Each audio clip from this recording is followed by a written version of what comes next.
네. 오늘은 이제 네 번째 시간이죠. 예, 근데 이제 주차로 따지면 이제 3주차입니다. 왜냐하면 이제 첫 번째 시간을 보통 총론, 이래서 우리가 진도를 안 나갔잖아요. 그래서 보통 이제 제가 이제, 이렇게 이름 짓기는 0주차, 이렇게 해가지고 이제 창세기부터 나가면 1주차, 그 다음에 이제 지난주 2주차, 이제 오늘 이제 3주차. 이렇게 이제, 이게 이름을 지었거든요. 그래서 오늘은 이제 3주차 시간이라고 말씀드릴 수 있습니다. 그래서 오늘 이제 민수기 이제 후반부, 그다음에 이제 신명기, 여호수아서를 이렇게 살펴보죠. 창출 레민신, 이제 모세 오경이라고 그러죠. 그래서 이 창세기는 이 생명에 관한 이야기죠. 그래서 그 처음에 하나님이 천지를 창조하시면서 그 아담과 하와를 만드셨고 그것을 통해서 결국 이제 생명이 이제 시작이 됐다고 할 수가 있는 것이죠. 잠깐만요. 네. 그래서 창세기는 생명에 관한 이야기입니다. 그리고 창세기 50장까지 요셉으로 끝나잖아요. 요셉도 결국은 그 생명이 이어져 가면서 큰 구원을 이루잖아요. 그들이 기근을 통해서 거의 이제 죽게 되는 그런 상황이었는데 요셉이 미리 애굽의 국무총리가 됨으로 인해서 그 생명이 이제 이어지게 되고 그 생명에 관한 이야기가 바로 이 창세기라고 할 수가 있습니다. 그리고 이 모세오경은 이제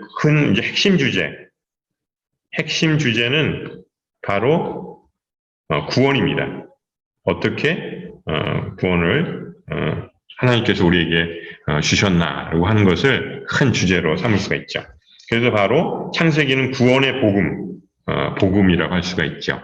그래서 이제 창세기 3장 15절에 보면 예수 그리스도의 후손을 이제 여자의 후손 이렇게 얘기하잖아요. 여기 보면 그래서 이제 예수 그리스도가 이제 이렇게 점진적으로 이제 드러나게 되겠죠. 그래서 예, 우리에게 복음을 이야기하고 있다고 할 수가 있죠.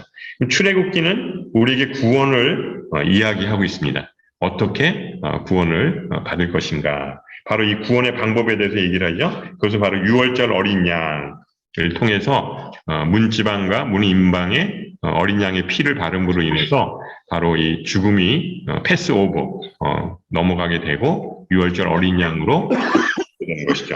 그리고 이제 하나님의 백성으로 영원히 하나님과 함께 하시기 위해서 바로 이 성전, 이 성막을 이제 허락하시죠.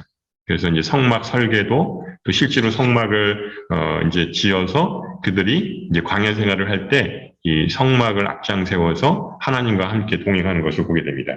그리고 이제 레위기는 이제 제사 이야기죠. 이 제사는 죄인이 어떻게 거룩한 이 하나님의 백성이 될 것인가 하는 것을 우리에게 알려주고 있고 또 그래서 하나님이 이 제사 방법을 통해서 하나님께 나오게 이제 그렇게 만든 것이죠. 바로 이것은 구원의 기준을 이야기하는 것이죠.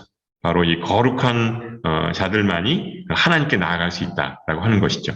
거룩하지 않으면 비록 제사장이라 하더라도 죽음을 면치 못했죠.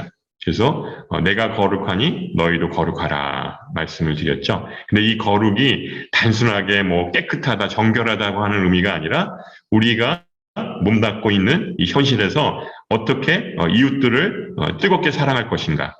농부의 거룩. 그것은 밭 한 모퉁이를 이렇게 남겨둬서 이 가난한 사람들에게 그 먹을 것을 이제 나눠주는 것. 또 이 고용주의 거룩은 이 품삯을 제때제때 주어서 그 사람이 굶지 않도록 그렇게 하는 것. 또 재판장의 거룩은 공정하게 이제 재판을 하는 것이죠. 그러니까 우리의 삶의 모습들, 삶의 정황에서 우리가 거룩을 드러내는 것이죠. 그게 바로 그리스도인답게 살아가는 것입니다. 그래서 아까 우리 김정현 집사님 이제 기도하신 것처럼 이 신약에 와서는 그 거룩이 예수님과 연합하는 거예요. 예수님과 함께 우리가 임마누엘로 우리가 이 땅을 살아가면서 하나님의 나라를 이 땅에 임하게 만드는 것이죠. 그게 바로 거룩이라고 하는 것이에요. 이 거룩은 세상 사람들과 멀리하고 뭐 맨날 이 거룩한 음식만 먹고 그래서 거룩한 것이 아니에요. 그래서 바로 이 거룩이라고 하는 것, 그것이 바로 이 구원의 기준이 되는 것이고요. 그 다음에 이제 민수기는 이제 광야 이야기입니다. 그들이 한 달이면 그 가나안 땅에 들어갈 수 있는데 불순종함으로 40년이 걸렸잖아요. 그러니까 우리의 인생이 하나님이 인도하시는 대로 가면 이 형통의 복을 얻게 되고 또 축복을 받게 되는데 자기 소견에 옳은 대로 행하게 되면 결국 이제 먼 길을 돌아가는 거예요. 그래도 결국 하나님께서는 구원해 주시거든요. 하지만 그 여정이 얼마나 고달프고 힘듭니까? 우리 인생 여정도 마찬가지예요. 사실 하나님이 말씀하신 대로 우리가 순종을 살면 복을 받거든요. 그런데 아유 내 뜻대로 살 거야, 내 마음대로 살 거야 하면 뭐 실컷 그냥 두들겨 맞고 돌아서 한참 만에 결국은 돌아오게 되거든요. 그 어리석은 이제 그런 이제 물론 뭐 그것도 의미가 있죠. 왜냐하면 이래서 내가 하나님 말씀을 잘 이제 순종해야겠구나. 그 대표적인 사람이 누구예요? 야곱이잖아요. 야곱. 그 야곱만큼 이렇게 약삭빠른 사람이 없지요. 그렇지만 나중에 그 이집트의 그 이제 바로 왕을 축복해 주잖아요. 그러면서 내가 험악한 세월을 사는. 그러니까 야곱만큼 고생한 게 없거든요. 왜냐면 자기 꾀에 그 사실은 그 인생을 살았잖아요. 그러니까 어떤 인생을 사시겠습니까? 야곱처럼 사시겠습니까? 그래서 우리에게는 선택이 있어요. 하나님은 결국 우리를 구원해 주세요. 그렇지만 그 선택의 길은 우리가 이제 이 선택을 해야 되는 것입니다. 그래서 이 광야 이야기, 그래서 이제 구원의 내용에 대해서 우리에게 이야기를 해주고 있고요. 이제 신명기에 가면 이제 가나안 땅의 입성을 앞두고 이제 모세가 이제 이스라엘 백성들에게 출애굽 2세대들에게 다시 율법을 이야기하죠. 그것은 바로 언약 이야기죠. 하나님과 우리는 약속을 맺은 그런 계약 관계다. 우리는 하나님과 그런 면에 있어서는 인격적인 관계로 계약을 맺은 거예요. 하나님은 우리를 종으로 뭐 마음대로 부려 먹으려고 이제 우리를 창조하신 게 아니라 우리를 인격적으로 우리를 하나님과 똑같은 관계로 우리를 계약을 맺으신 거예요. 얼마나 감사해요. 이런 하나님이 어디에 있습니까? 다른 우상들은 다 그렇지 않잖아요. 하나님만 우리를 인격적으로 이렇게 대해주세요. 그래서 바로 이 구원의 완성이 이루어지게 되는 것입니다. 결국 하나님을 경외하는 그 비밀을 우리가 알게 되면 우리가 형통의 복을 얻게 된다고 하는 것이죠. 그래서 아까 팀장님이 말씀하셨던 나중예사, 천국 용사의 삶을 우리에게 허락하신 것입니다. 자, 이제 한번 이야기 구조를 한번 살펴볼까요? 정신없이 이제 신명기까지 다 읽었어요. 근데 남는 게 없어요. 이러면 사실은 또 안 되잖아요. 그래서 이제 한번 우리 머리의 구조는요, 이 스토리텔링, 이야기 구조로 하는 게 가장 오래 기억 남아요. 그래서 우리 어렸을 때 보면 할머니, 할아버지가 옛날 이야기 하잖아요. 머리만 대다 놓고 옛날에 그 도깨비가 살고 있었는데 하면서 막 옛날 얘기 저도 기억이 나는데, 그런데 그 이야기 구조가 사실은 성경의 이 구약의 구조예요. 그래서 이 이야기 구조를 잘 아시면 이 모세오경의 이제 전체적인 스토리를 머릿속에다가 이제 그려놓을 수 있습니다. 한번 보시죠. 그 모세오경은 이제 두루마리로 이렇게 되어 있기 때문에 아주 이렇게 형식적으로도 그런 구조를 딱 맞췄어요. 보시겠어요? 창세기 49장에 보면 야곱의 축복이 나오죠. 그 12명의 아들을 일일이 다 축복을 하잖아요. 그래서 이제 요셉은 사실 막내 아들이지만 셈 곁에 이렇게 그 가지가 담장 너머로 뻗고, 그리고 이제 그 풍성한 복을 얻게 됐다. 그리고 이제 레위와 시몬은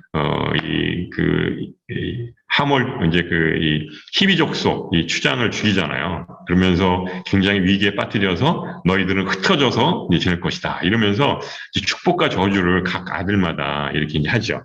그런데 이 신명기 33장, 이 신명기 34장에서 끝나잖아요. 끝나기 바로 전에 모세의 축복이 있어요. 이것은 뭐냐면 12지파를 이제 축복하는 것이죠. 사실은 12명의 아들이나 12지파나 똑같죠. 그러니까 이게 이렇게 창세기와 신명기가 마치 수미쌍강 구조처럼 딱 돼 있어요. 앞에는 야곱의 축복, 뒤에는 모세의 축복. 이렇게 돼 있어요. 그리고 이제 출애굽기를 보실까요? 출애굽기는 어떤 얘기예요? 이집트 노예 살다가 이제 이집트를 탈출하잖아요. 이스라엘 백성들이. 그리고 이제 홍해를 지나서 이제 광야를 이제 여행을 하게 됩니다.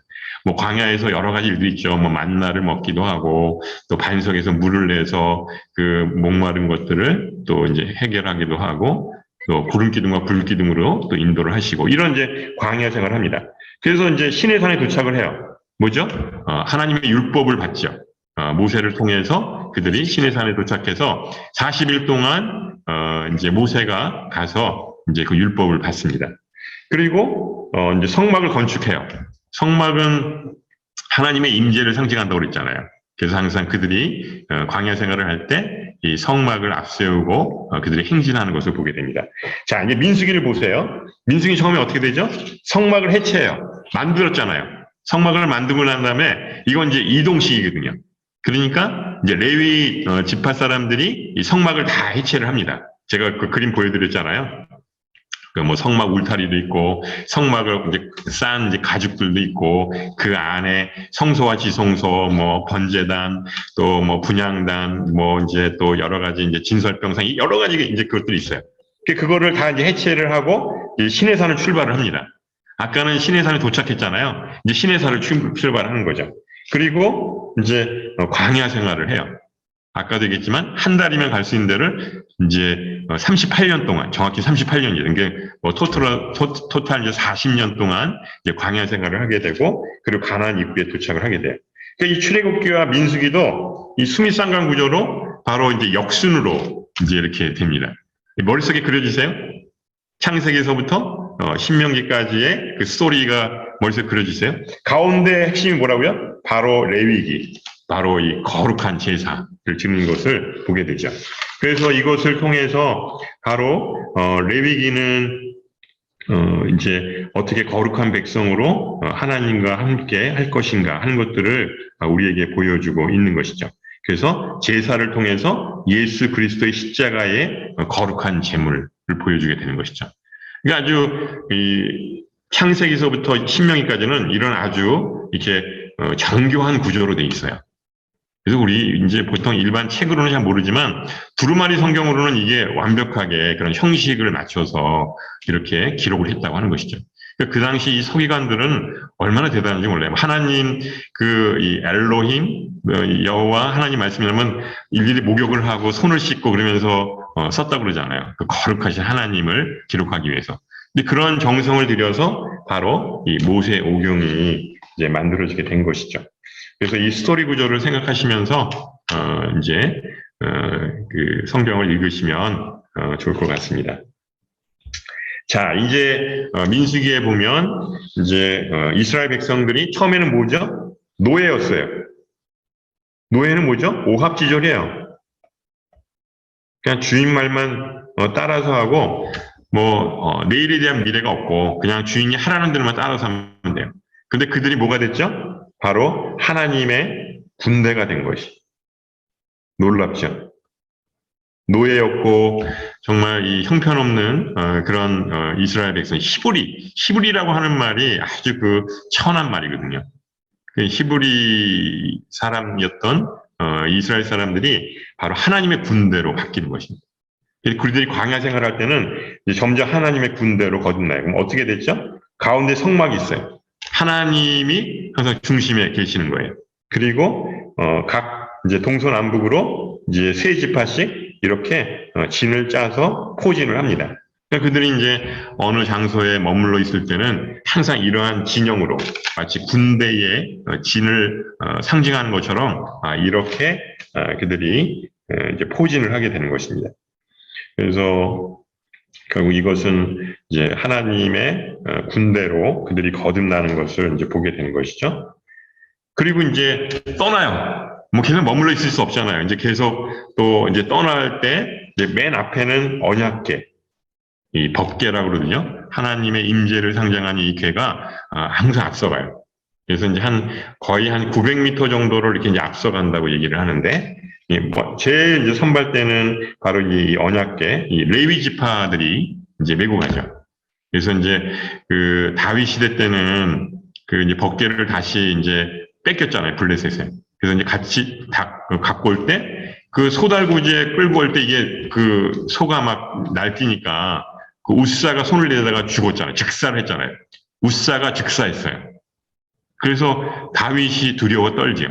이게 어떻게 된 거냐 그랬더니 그것은 레위 지파 사람들이 이렇게 어깨에다가 이 법궤를 메고 가야지만 이 거룩한 것이기 때문에 함부로 이렇게 대해서는 안 되는 것이죠.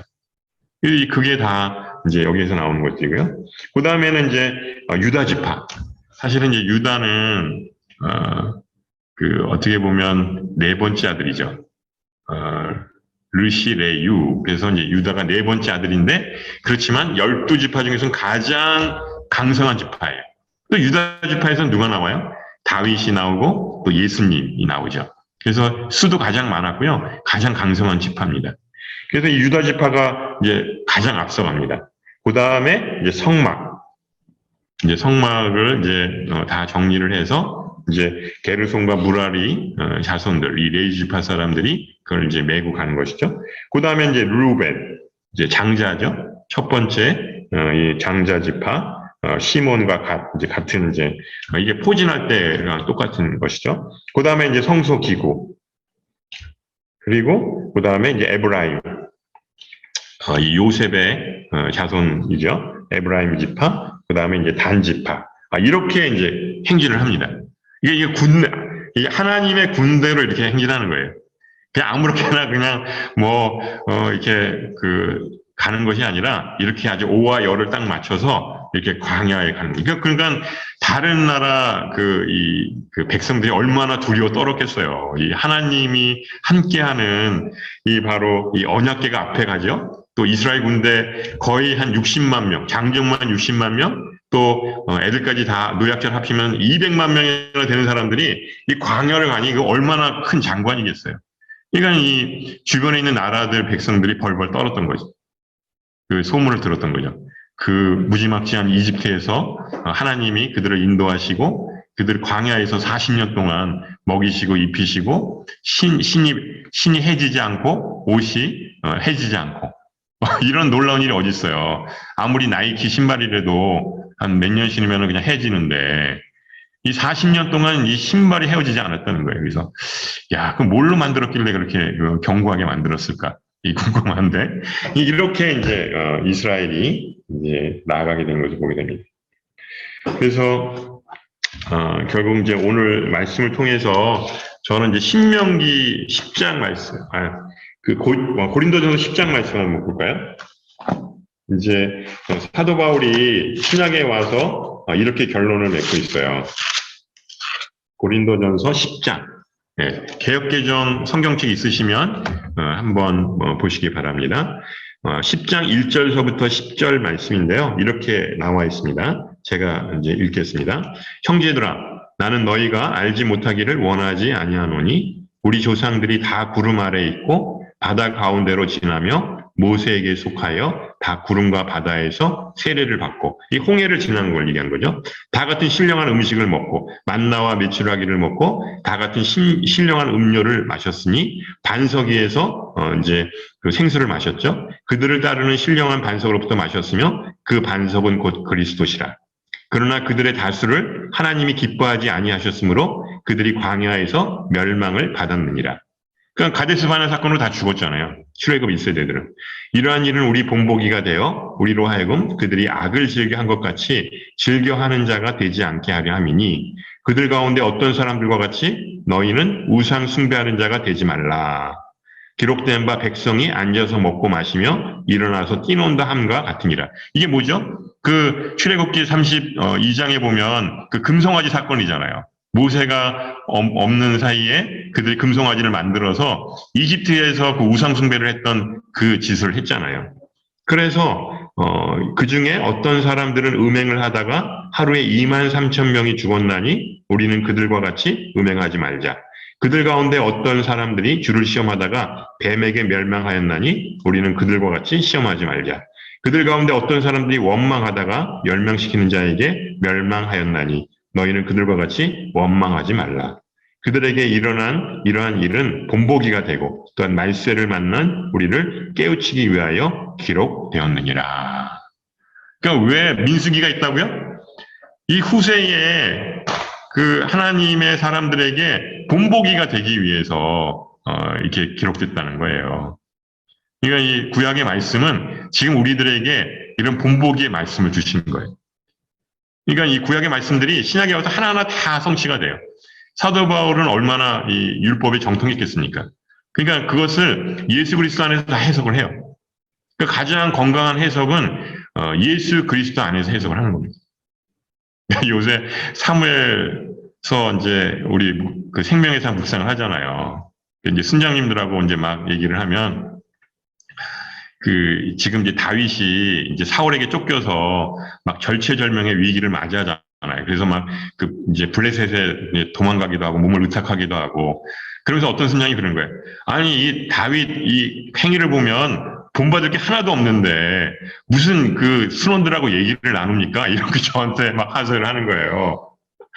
그렇죠. 이 사울도 못됐지만 이 다윗도 얼마나 이 그 보면은 욱하기도 하고 나발을 막 죽이려고 하고 밧세바 사건 그거는 사실은 얼마나 파렴치한 사건입니까? 이 다윗도 이 도덕적 윤리적 기준으로 보면 사실 왕이 될 자격이 없는 사람이죠. 그럼 우리가 배울 게 하나도 없나요? 성경에서 말씀하잖아요. 본보기가 되기 위해서다. 결국 이 성경은요, 인간을 위인으로 만드는 게 아니에요. 다윗을 위대한 왕이라고 만들지만 그 면면을 살펴보면 다윗만큼 추악한 인간이 없는 거예요. 그럼 뭐죠? 아, 인간은 희망이 없구나. 인간은 정말 소망이 없고 정말 죄인들이구나. 결국 예수님이 오셔야지만 우리가 구원받을 수 있구나라고 하는 거를 보여주는 거예요. 네. 뭐, 도덕적 윤리적 기준으로 따지면 우리가 본받을 인간이 누가 있겠습니까? 아무도 없어요. 네. 그래서 우리가 성경을 보는 관점은 하나님의 마음으로 봐야 돼요. 이걸 다윗의 입장에서 보거나 또 아브라함의 입장에서 보면 해석이 안 돼요. 왜냐하면 사람은 기준이 왔다 갔다 하거든요. 어떤 때는 뭐 괜찮다가 어떤 때는 또 엉터리고 이게 기준이 왔다 갔다 하거든요. 그렇기 때문에 하나님의 마음으로 성경을 봐야 그게 올바른 해석이에요. 제가 그 성경 통독을 이제 강조하고 어떻게 읽어야 됩니까? 해서 제가 그 구속사 관점에서 예수 그리스도의 구속사 관점에서 왜냐하면 하나님께서 어떻게 예수 그리스도를 통해서 구원하셨는가? 이 조건이 안 되면 성경은 그냥 제 각각이에요. 막 자기 마음대로 해석을 하는 거예요. 그 성경을 볼 때는 하나님의 마음 또 예수 그리스도 안에서 그리고 어떻게 우리를 구원하셨는가 이 관점에서 봐야 해석이 돼요. 그리고 이게 가장 건강하고요, 가장 복음적입니다. 물론 그렇게 하셔서 또 다른 해석들을 또 이제 나름대로 가실 수 있어요. 그렇지만 일단 기본을 갖고 성경을 보는 거하고 그런 기본도 없이 그냥 다른 사람 하는 얘기로 그냥 주워 들어서 이렇게 왔다 갔다 하는 거 이거는 사실 올바른 이제 성경을 보는 법이 아닙니다. 그래서 일단 그런 관점으로 이제 보시면 좋겠다고 하는 것을 말씀드리고 싶고요. 이제 신명기로 넘어가도록 하겠습니다. 자, 신명기는 이제 모세오경의 바로 이제 마지막 이제 책이죠. 그래서 이 신명기는 정말 신명나게 읽어야 되는데, 근데 읽다 보면 어렵죠. 이 신명나게 읽는 것이 아니죠.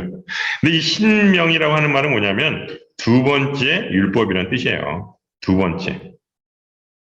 이 신이라고 하는 말이 다시 두 번째 이런 뜻입니다. 그러니까 왜 두 번째 율법일까요? 첫 번째 율법은 어디서 받았죠? 신의 산에서 받았잖아요. 근데 신의 산에서 받은 율법을 그들이 이 광야 생활을 하면서 그 받은 사람들이 다 죽었어요. 출애굽 1세대들은 그 가데스 바네 사건을 통해 가지고 내 귀에 들린 대로 행하리라. 그 이스라엘 백성들이 그랬잖아요. 야, 우리가 광야에서 죽는 게 낫지. 저 가데스 바네에 있는 거인족들한테 죽이려고 우리를 여기까지 이끌어냈느냐 하면서 막 이제 원망 불평을 했잖아요. 아까 원망하지 말라고 그랬잖아요. 이스라엘 백성들이 원망하고 불평했어요. 그래? 그러면 내 귀에 들린 대로 행하리라. 민수기 14장 28절에 보면 그런 말씀이 나오잖아요. 그 말씀대로 출애굽 2세들이 다 죽었어요. 그리고 출애굽 2세대들이 이제 가나안 땅에 입성을 앞두고 있었던 것이죠. 물론 그 출애굽 2세대들도 그때는 이제 그 미성년이었죠. 어린 나이였죠.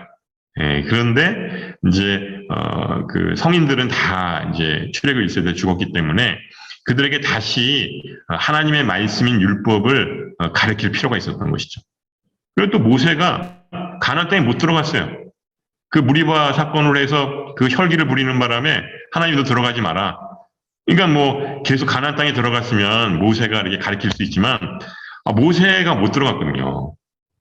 그러니까 바로 이 모압 평지에서 가르쳐 줄 수밖에 없었던 거예요. 다시 율법을. 그래서 이스라엘 백성들이 가나안 땅에 가서 하나님의 백성답게 살아라 이렇게 당부하는 말씀이죠. 그래서 이 세 번에 걸친 설교를 해요. 한 번, 첫 번째, 두 번째, 세 번째에 걸쳐서 그 3세번이죠. 3번 설교를 해야 그나마 좀 알아들을까 해서 이렇게 이제 3번에 걸친 이제 설교를 이제 하게 되는 것을 보게 됩니다. 그래서 전반부는 신의 산 언약, 이제 후반부는 이제 새로운 언약. 이거를 이제 모압 언약이라고도 얘기를 하죠.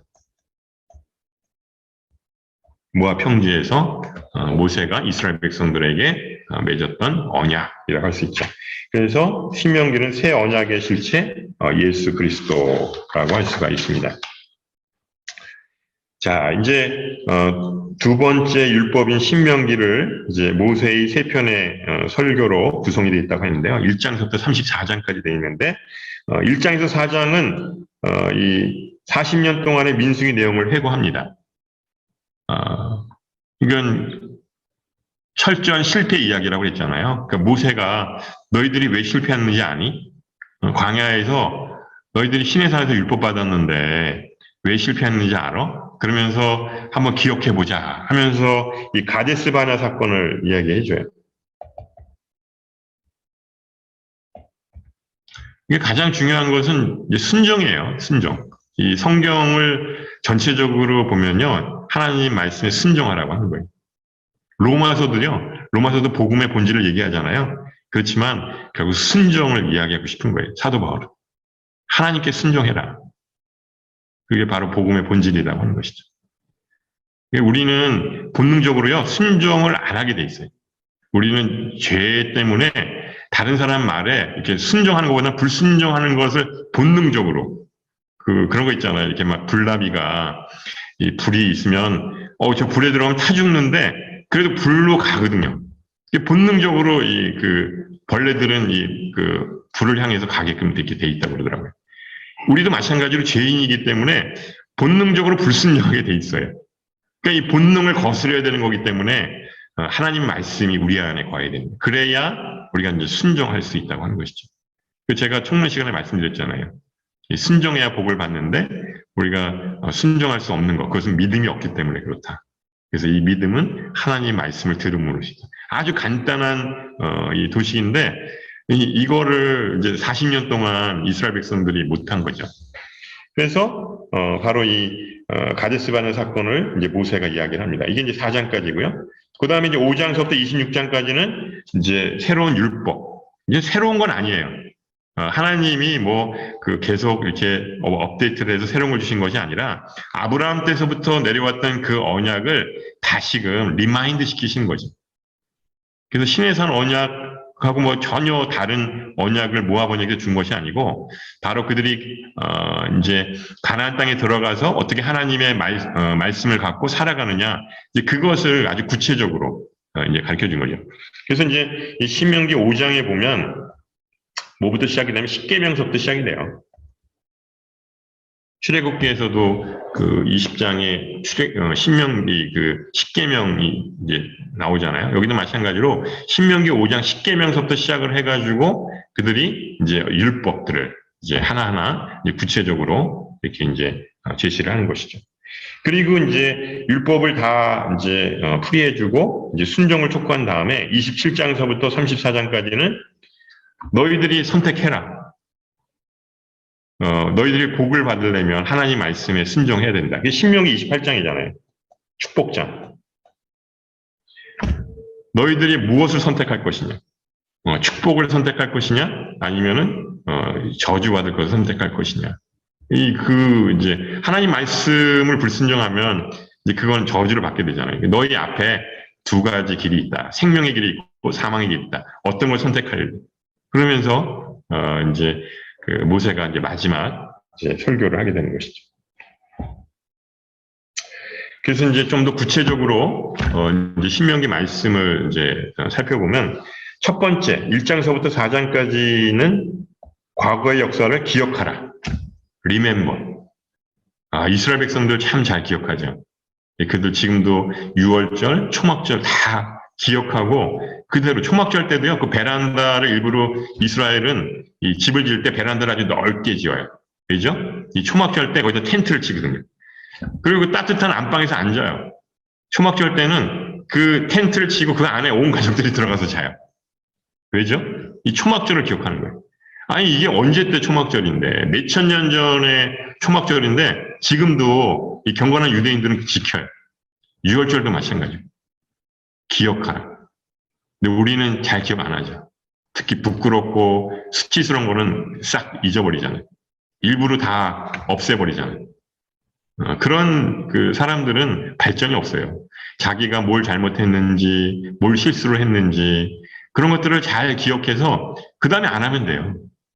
네, 그 예전 과거에 연연하는 것도 안 좋지만 그것을 교훈 삼아서 다시는 실수를 안 하면 돼요. 다시는 그런 죄를 범하지 않으면 되거든요. 다윗을 보세요. 다윗이 왜 하나님과 합한 자냐? 왜 그가 위대한 자냐면 실수를 했어요. 그렇지만 그가 회개하고요. 다시 돌이키거든요. 다시는 그런 죄를 안 저질러요. 그게 우리 신앙인의 모습이어야 되죠. 부끄러운 각오 감추고, 다른 사람이, 이게 알까봐 연연해하고, 이건 제대로 된 신앙인의 모습이 아니죠. 그래서 기억하라. 불순종한 옛사람의 자화상을 기록하라고 하는 것이죠.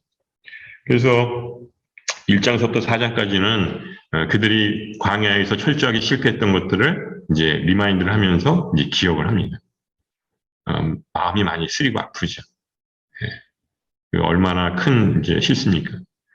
그래서 그 여호수아와 갈렙만 이제 가나안 땅에 들어가고 모든 그 이스라엘 백성들이 광야에서 다 죽어요. 그 갈렙이 이제 가나안 땅에 들어가서 이 45년 전의 그 치욕을 다시 서력할 수 있게끔 이 산지를 내게 주소서. 만약 갈렙이 그걸 기억하지 못했다 그러면 헤브론 땅을 차지하지 못했을 거예요. 왜냐하면 그건 험한 산이거든요. 아무도 어느 족속이나 그 산은, 헤브론 땅은, 차지하지 않으려고 했어요. 왜냐하면 거기는 한 번 실수가 있었잖아요. 거인족들이 살고 있었다고 하는 그런 선입관을 갖고 있기 때문에 아무도 선뜻 나서지 않았죠. 그런데 85세 노인네인 바로 이 갈렙이 이 산지를 내게 주소서. 제가 45년 동안 이 시간을 기다렸습니다. 왜냐하면 그 가나안 땅에 들어가서 전쟁은 다 하나님의 전쟁이거든요. 하나님이 이미 승리를 가져온 땅이거든요. 가서 차지하기만 하면 되는 거예요. 이 갈렙이 그러잖아요. 가서 취하자. 그들은 우리의 밥이다. 그렇게 얘기를 했잖아요.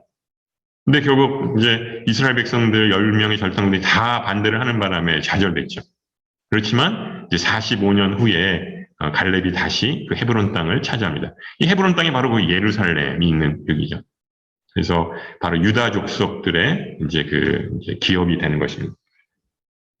두 번째는 이제 현재 율법을 순종하라 이렇게 나와 있습니다. 그래서 바로 이 아브라함의 언약이 이어져 가는 것을 보게 되죠. 이것은 이제 5장서부터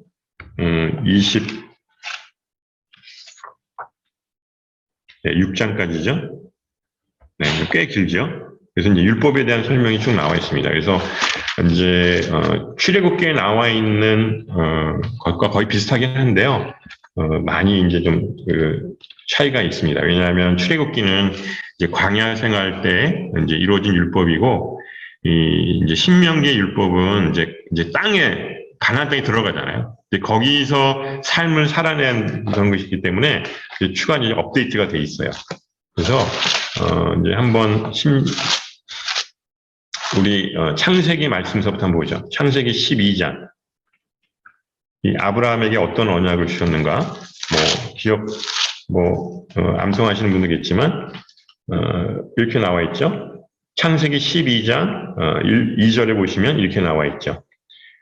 내가 너로 큰 민족을 이루고 내게 복을 주어 내 이름을 창대하게 하리니 너는 복이 될지라. 그러니까 큰 민족을 이루겠다고 하는 거예요. 그 당시로서는 이제 상상할 수가 없었죠. 아브라함이 나이가 들어서 겨우 이삭 하나를 낳는데 무슨 민족을 이루겠어요. 그런데 그 하나님의 약속이 바로 이 신명기에서 이루어지는 것이죠. 하나님은 신실하신 분이에요. 한 번 약속하신 것은 반드시 지키시는 분이거든요. 다만 그 하나님의 시간과 우리의 시간이 다를 뿐이에요. 결국 아브라함에게 주셨던 그 약속이 나중에 모세를 통해서 이스라엘 백성들에게 이제 이루어지게 되는 것을 보게 됩니다. 그러니까 이 모압 언약이라는 게 딴 게 아니라 이 아브라함의 언약이 어떻게 성취되는가 하는 것들을 우리에게 보여주는 것이죠. 신명기 6장을 보십시오. 신명기 6장. 쉐마 이스라엘. 네, 6장 4절 5절입니다.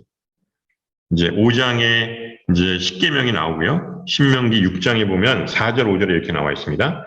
이스라엘아 들으라. 우리 하나님 여호와는 오직 유일한 여호와이시니 너는 마음을 다하고 뜻을 다하고 힘을 다하여 내 하나님 여호와를 사랑하라. 이게 나와 있죠. 어떻게 사랑하는 거예요? 율법을 지킴으로 순종하며 이제 살아내는 거죠. 그게 바로 하나님을 사랑하는 것이죠.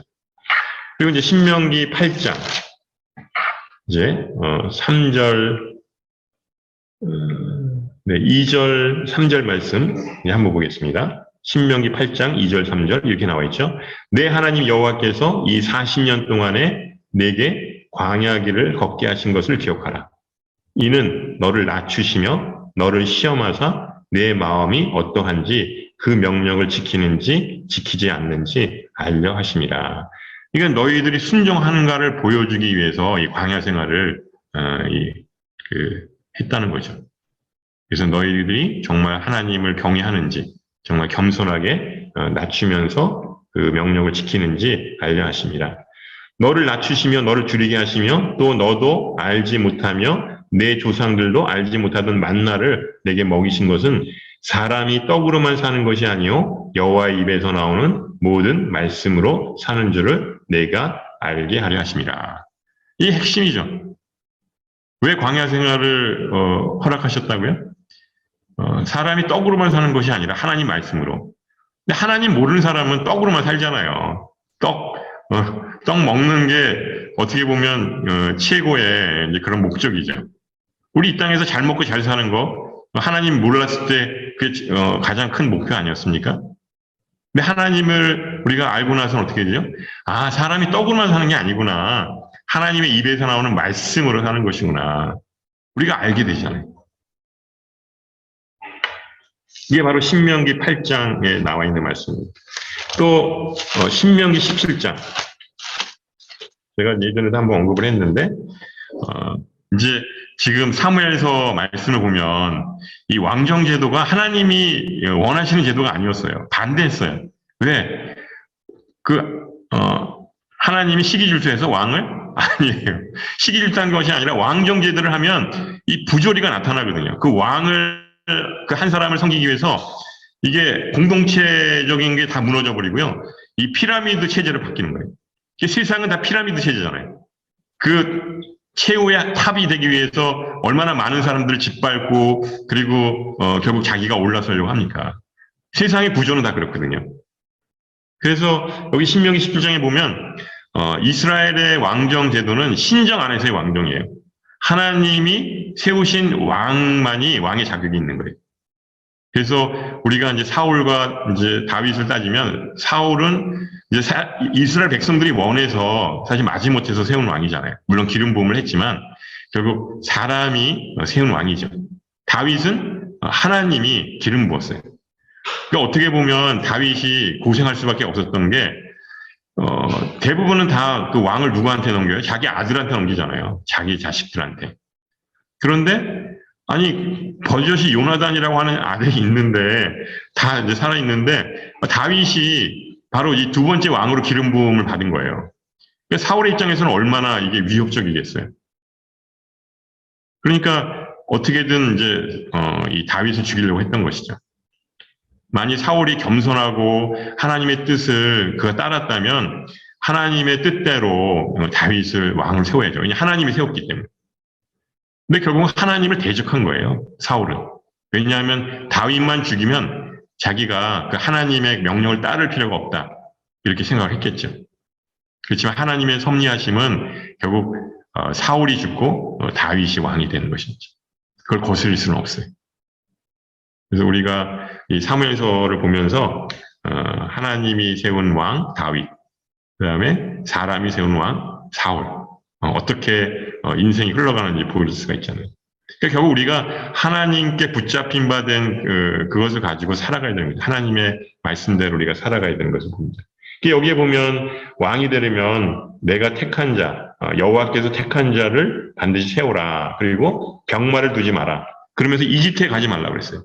이집트는 본능적으로 이스라엘 백성들이 어려우면 가는데요. 아브라함서부터 계속 갔어요. 근데 여기에도 보면 명문화되어 있지만 이집트 가지 마라. 왜냐하면 이집트는 풍요의 땅이거든요. 하나님 없어도 살 수 있는 곳이거든요. 그러니까 이스라엘 백성들이 어려우면 다 이집트로 갔어요. 나중에 결국 그래서 멸망하고 말잖아요. 바벨론에 항복해라 했는데 그게 이집트에 가는 바람에 결국 완전히 다 망하게 되지 않습니까? 그리고 아내를 많이 두지 말라. 이 솔로몬이 이제 대표적인 사람이죠. 또 은금을 쌓지 말라. 이것도 마찬가지잖아요. 솔로몬이 대표적인 인물이에요. 은금을 가장 많이 쌓죠.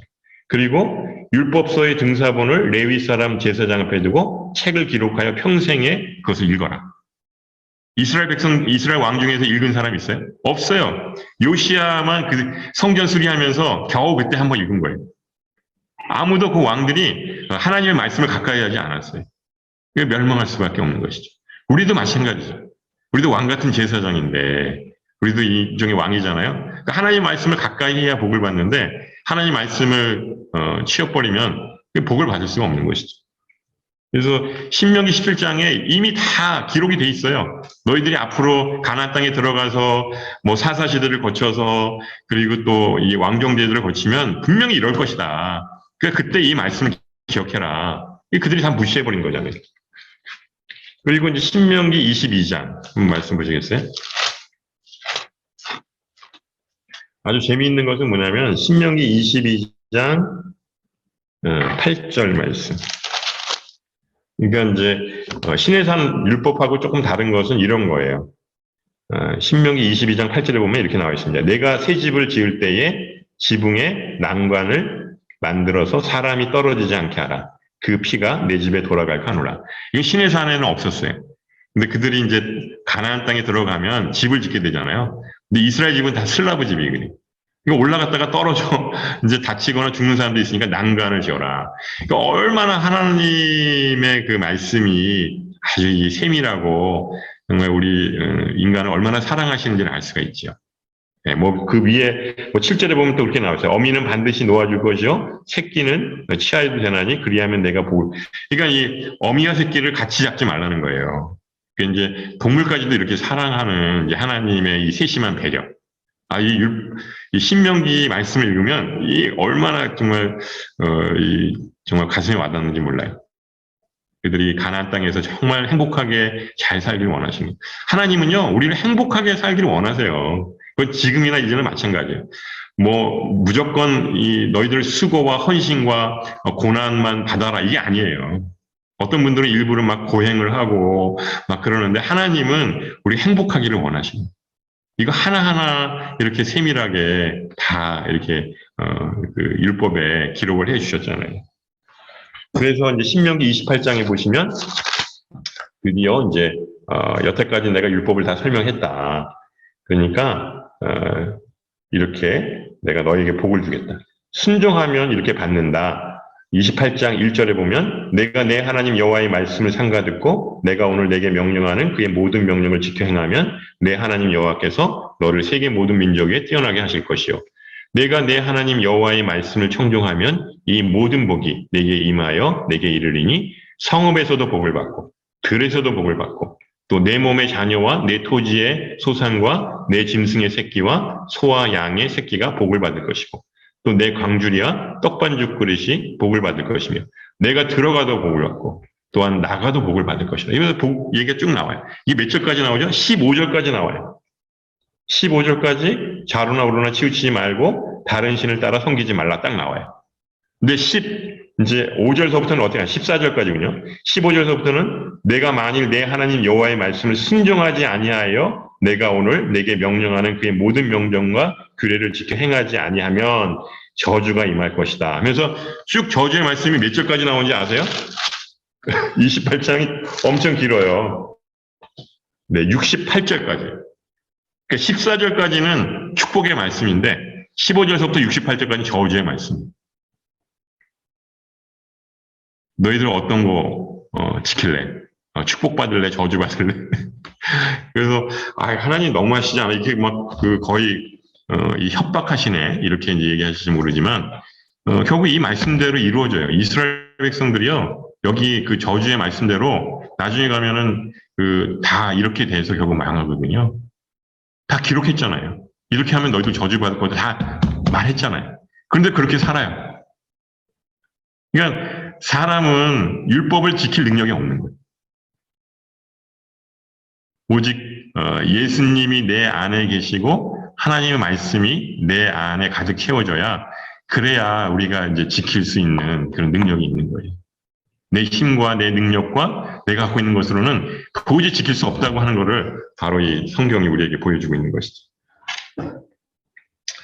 그래서 이제 선택해라. 너희들 앞에 이 축복의 장을 얘기했는데 미래의 축복을 선택해라. 이렇게 얘기를 하는 것이죠. 여러분들은 어떤 걸 선택하시겠습니까? 네. 그래서 이제 마지막 이제 여호수아서입니다. 이제 모세오경이 끝나고 이제 이 여호수아서 말씀이 나옵니다. 이거는 이제 가나안 땅에 들어가서 이제 땅을 분배받는 것이죠. 물론 이 가나안 땅은 이제 천국의 모형이에요. 우리가 찬송가도 부를 때도 보면 요단강 건너가 만나리 그러면 그 가나안 땅이잖아요. 보통 우리 장례식 때 많이 부르는데, 그러니까 가나안 땅은 그런 이제 천국의 이제 어떤 예표죠. 하지만 천국에 들어가서도 이 영적 전쟁이 계속 벌어지는 걸 보게 돼요. 그 여호수아가 계속 싸우잖아요. 그 뭐죠? 여리고성 싸움. 또 뭐 아이성 싸움. 그런데 여리고성에서 어떻게 이기죠? 뭐 칼로, 창으로 그들이 군사력을 앞세워서 이기나요? 아니에요. 그냥 여리고성을 돌아요. 하루에 한 바퀴씩 돌고 마지막 날은 7바퀴 돌고 그러고 난 다음에 소리를 질렀더니 그 여리고성이 무너지는 거예요. 그러니까 모든 거는 다 하나님이 다 세팅해 놓은 거예요. 이 땅은 이스라엘 너희들이 마음대로 차지할 땅이야. 다만 너희들이 내 말을 듣는지 순종 훈련을 하는 거죠. 많이 상식적으로 생각해서 그게 무슨 전쟁이에요. 이 전쟁은 칼이나 창으로 싸워야지, 군사력으로 싸워야지. 이렇게 하고 만약에 불순종했다 그러면 여리고성 함락시키지 못했죠. 하지만 말도 되지 않는 하루에 한 바퀴씩 돌고 마지막 날 7바퀴 돌아서 소리를 질렀더니 성이 무너졌다. 이 상식적으로 생각할 수 있겠어요? 그렇지만 순종하면 그 기적이 일어나는 거예요. 근데 불순종하면 결국 그런 기적이 일어나지 않는 것이죠. 하나님이 우리에게 보여주신 것이죠.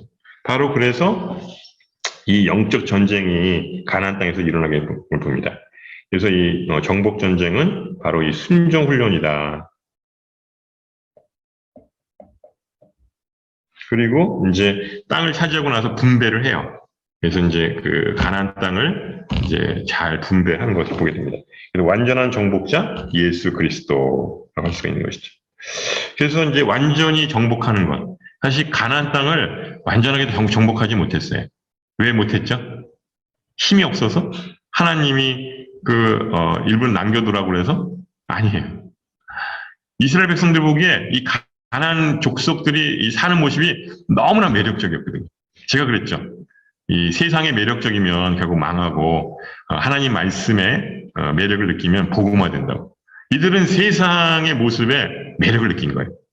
그 막 우상 숭배할 때 보면은 너무 화려하거든요. 그리고 음란하고 이 사람의 본능을 막 자극하거든요. 이 제사가. 그러니까 남겨둔 거예요. 그래서 가시와 올무가 된 거예요. 그게 일부러 남겨둔 거예요. 그걸 변명을 하죠. 보니까 뭐 철병거가 있고 뭐 그 막강한 무기가 있어서 그래서 다 점령하지 못했다. 아니에요. 그럼 핑계예요. 하나님의 전쟁은 철번거로 싸우는 게 아니거든요. 순종으로 하나님 말씀에 순종하는 거 하는 거거든요. 그래서 이제 가나안 족속들이 계속 남아서 이스라엘 백성들을 이제 괴롭히죠. 그렇기 때문에 예수님과 함께 싸워주실 때 결국 완전한 승리가 오게 되는 것이죠.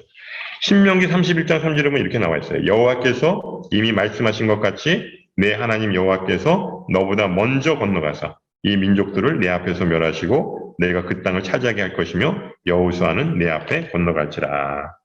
하나님이 앞서가셨다는 거예요. 하나님이 먼저 앞서가셔서 이미 다 교통정리해 놓으셨다고 하는 것이죠. 가서 차지하게 하면 되는 것이죠. 그래서 리더가 바뀝니다. 아까도 말씀했지만 모세가 못 들어가요. 무리바 사건이 있어서 순종하지 않았다고 하지만 실제로는 모세는 뭐죠? 율법의 상징이에요. 만약 가나안 땅에 모세가 들어가면 완전히 뒤죽박죽이 되는 거예요. 이 여호수아는 바로 예수와 동의어입니다. 예수, 여호수아 같은 말입니다. 이건 뭐죠? 구원자. 가나안 땅은 어떤 사람만 들어갈 수 있어요? 선행을 많이 한 사람? 믿음이 좋은 사람? 돈이 많은 사람? 아니에요. 은혜로 들어가는 것이. 이 가나안 땅은 은혜로 들어가는 거예요. 우리 구원은요, 은혜로 이루어지는 거예요. 사람이 갖고 있는 어떤 것으로도 구원받을 수 없어요. 그렇기 때문에 모세가 들어가면 이게 뒤죽박죽이에요. 왜? 모세는 이 율법의 상징이잖아요. 그럼 율법으로도 구원받을 수 있다라고 사람들이 생각할 거 아니에요. 이러면 이 가나안 땅이 엉망이 되는 거예요. 그래서 너 들어가지 마. 그래서 결국 이 느보산에서 그가 쓸쓸히 그래 보기만 해라. 가나안 땅 그럼 너 보는 거는 허락해 줄게. 보고 그냥 죽어요. 그리고 여호수아가 이제 이스라엘 백성들을 이끌고 이제 가나안 땅으로 들어가게 됩니다. 그래서 결국은 이제 이런 이제 예식을 치르죠. 항상 이제 새로운 터닝 포인트가 될 때는 유월절을 지켜요. 예, 그가 이제 이 광야로 이제 들어가게 시내산에서 머물러 있을 때도 이 유월절을 지키고요. 또 이 가나안 땅에 들어갈 때도 유월절 예식을 치릅니다. 또 그 역대 왕 중에서 히스기야, 또 요시야 왕도 이렇게 새로운 종교 개혁을 할 때는 항상 유월절을. 유월절은 뭐냐? 유월절 어린 양, 예, 피로 새롭게 된다고 하는 것이죠.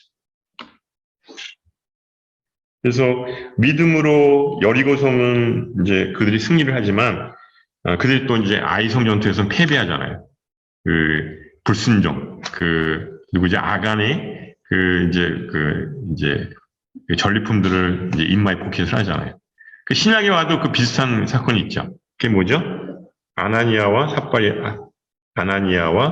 삽비라 사건. 어떻게 보면 그래도 그나마 이 사람들은 이렇게 이게 헌금을 하겠다는 거잖아요. 근데 이제 다 하겠다고 했는데 나중에 보니까 아까운 생각이 들어서 이제 일부만 이제 인마이 포켓을 하고 나머지만 한 거죠. 그것도 대단한 거 아니에요? 근데 왜 하나님이 그냥 죽이셨을까? 왜냐하면 이 가나안 땅에 들어갈 땐 거룩해야 되거든요. 그렇기 때문에 본보기를 보이신 거예요. 또 초대교회도 거룩한 공동체가 돼야 되는데 이런 일들이 있으면 안 된다 해서 그냥 이제 아나니아 삽비라를 죽이죠. 그 여호수아 사건에서 가장 이제 논쟁이 되는 게 바로 이 헤렘 사건이에요. 헤렘은 뭐냐면 이 가나안 족속들을 다 진멸을 합니다. 아이들서부터 노약자 다 죽여요. 짐승까지 다 죽여요. 이 인본주의 신학자들은 너무 잔인하지 않느냐. 하나님이 너무 한 거 아니냐. 최소한 노약자들은 살려줘야 되는 거 아니냐. 뭐 이런 얘기를 하거든요. 그러니까 이제 이걸 해석을 할 때 딜레마에 빠지는 거예요. 그런데 하나님은 이렇게 인자하신 분인데 왜 그렇게 노약자들을 다 죽일까? 특히 가나안 땅에 있는 그 가나안 족속들을 전부 다 진멸을 하라고 하는 이유는 뭘까? 그것은 하나님의 입장에서 해석을 해야 돼요. 뭐냐면 거룩이에요. 하나님이 가나안 땅을 심판하신 이유는 뭐죠? 그 이스라엘 백성이 들어가기는 뭐냐면 가나안 땅을 심판하는 거예요. 그 땅이 우상 숭배와 음행과 온갖 이 죄악으로 가득 차 있기 때문에 이스라엘 백성들이 거기에 들어가게 되는 거죠. 그래서 때가 되었을 때 이스라엘 백성들을 이제 가나안 땅으로 입성하게 하는 거예요. 그러면 그 땅이 거룩해야 되잖아요. 그렇기 때문에 기존에 있던 모든 더러운 것들, 이런 것들은 깨끗이 청소를 해야 되고 그런 의미로 이 헤렘을 해석하셔야 돼요. 근데 이걸 인본주의적 입장에서 해석하면 마음이 어려워집니다. 어떻게 그렇게 잔인한 짓을 했을 수 있을까? 그게 아니라 이 영적인 의미로 이 거룩하다고 하는 것이죠. 그래서 이제 여호수아가 이제 땅을 이제 분배를 합니다. 그래서 이제 9.5지파. 왜 9.5지파일까요? 12지파인데. 그러니까 이 세 지파는 이 가나안 땅에 들어가지 않고요. 요단강 동편의 땅을 얻어요. 왜냐하면 12지파가 땅을 차지하려고 하니까 너무 비좁아 보여. 그래서 이 세 지파는 우리 안 들어갈 테니까 여기 땅을 주십시오. 이건 좀 넓은 데서 살고 싶습니다.